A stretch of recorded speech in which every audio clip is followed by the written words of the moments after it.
fourth car on the list is the Ferrari F40. This is the car that I've set my current best time of, that you see on the right hand side.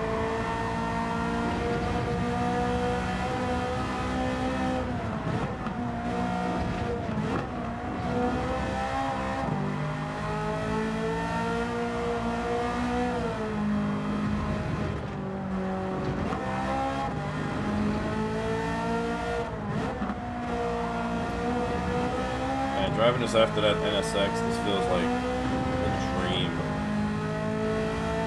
I don't ever want to see that NSX again.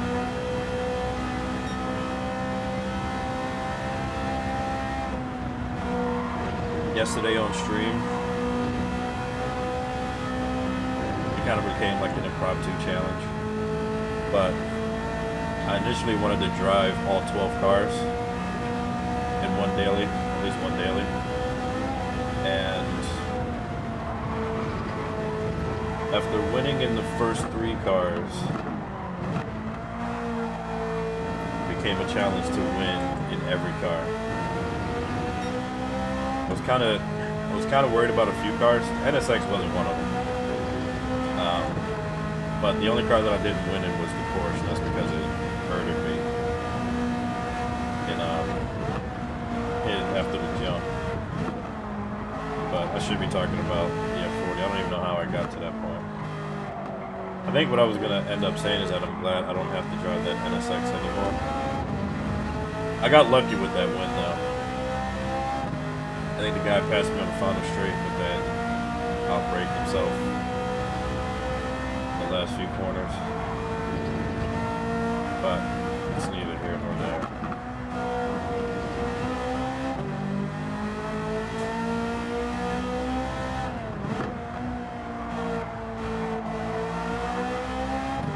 Yeah, this car compared to the NSX is just way more consistent. And for me, what that means is that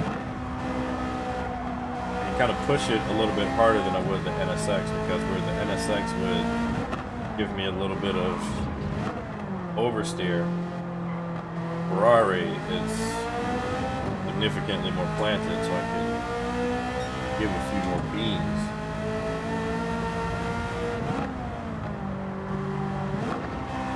I was talking about that during my laps with the NSX, but I kept getting pissed off having to repeat myself because I kept fucking spinning. I was saying how I prefer like more stable cars, like I could be more consistent with them over the course of the race.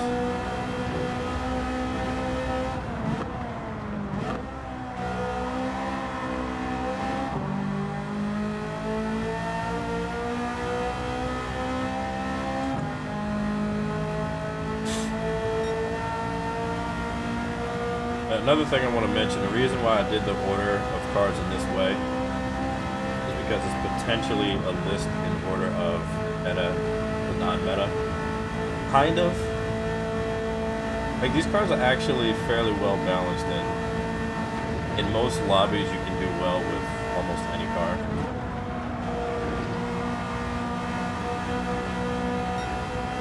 But I wanted to give the quote-unquote non-meta cars a bit more chance. So those cars will be driven after, I've already done a number of laps, and I'm just getting more and more comfortable with the combos, although with the amount of driving that I've done on these tracks, they're probably mostly going to be on par with one another as far as like the comfortability of each car.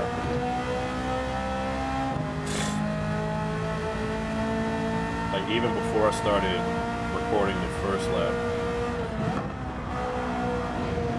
I ran a few dailies just to warm up, get myself reaccustomed to the cars, everything.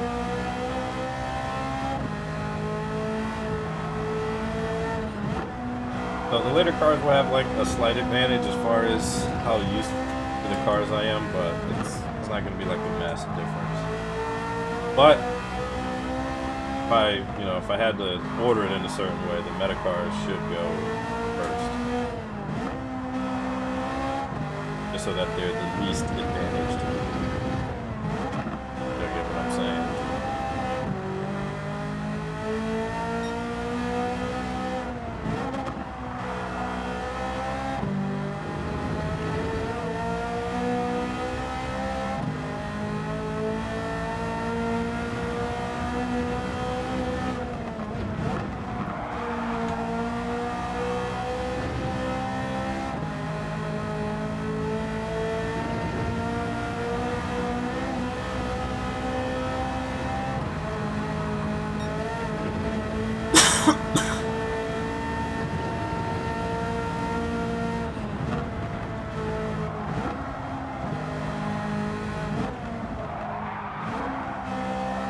One slight disadvantage of this car is that sometimes your gear ratios don't line up well with the corner.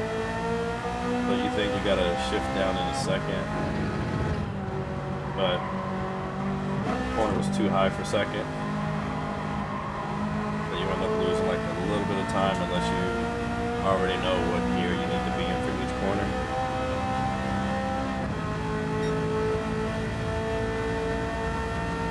I think that was an okay lap. It was the first try lap too. Well, I mean, I'd say that it's not done yet. Anything can happen.